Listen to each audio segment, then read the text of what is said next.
しょよいしょ。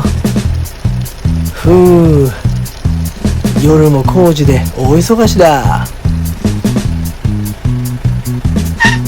みんなお待たせ、持ってきたよ。そこに下ろせばいいんだね。よし行くぞ。ほらーい、下ろしていいよ。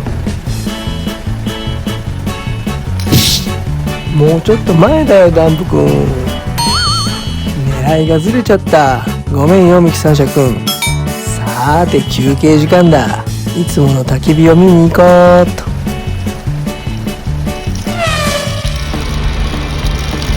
急げ急げ。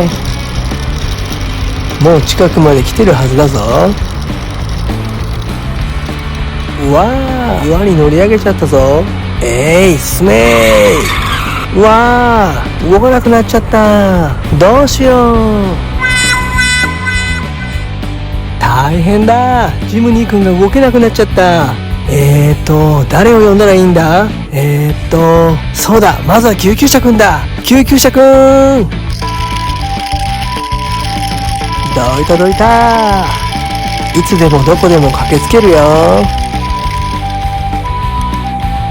お待たせ。怪我人はどこだい。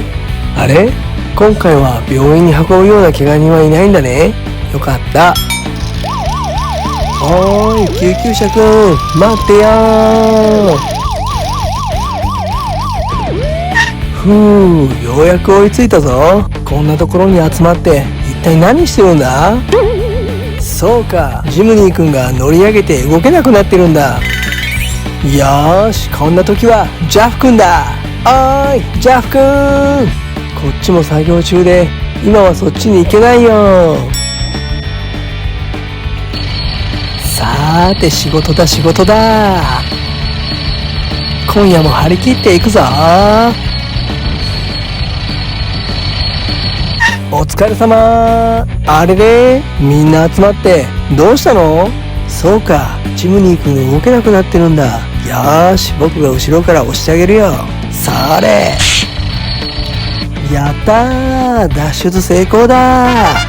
ありがとうブルドーザー君。この岩が危ないんだね。よーし、どけるぞ。いけいけゴーゴー、いけいけゴーゴー。よーし、岩はどけられたぞ。これで今日の仕事はおしまい。それじゃあ僕と一緒に焚き火を見に行こうよ。僕は癒しを求めて焚き火を見に来たんだ。いいね。僕も癒されに行くよ。それじゃあ行くよ。焚き火だって楽しみだな。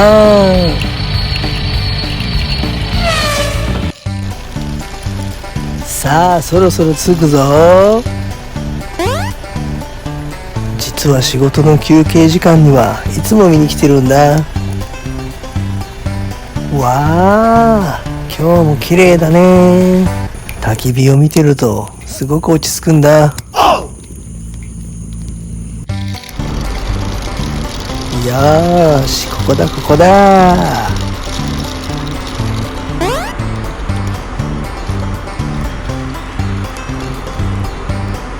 お疲れ様。ダンプカーくんも癒されてるの？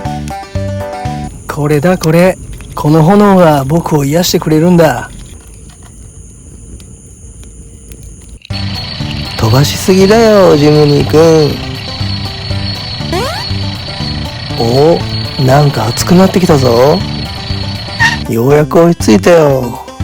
これはすごいや。焚き火の音を聞いてるだけで仕事の疲れが取れるよ。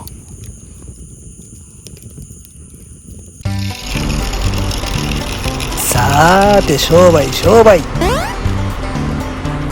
今日もたくさん集まってるかな。疲れた体に染み渡る美味しいラーメンはいかがですか。ラーメンを食べながら焚き火なんて最高だね。それじゃあまたね。最後までご視聴いただきありがとうございます。チャンネル登録よろしくね。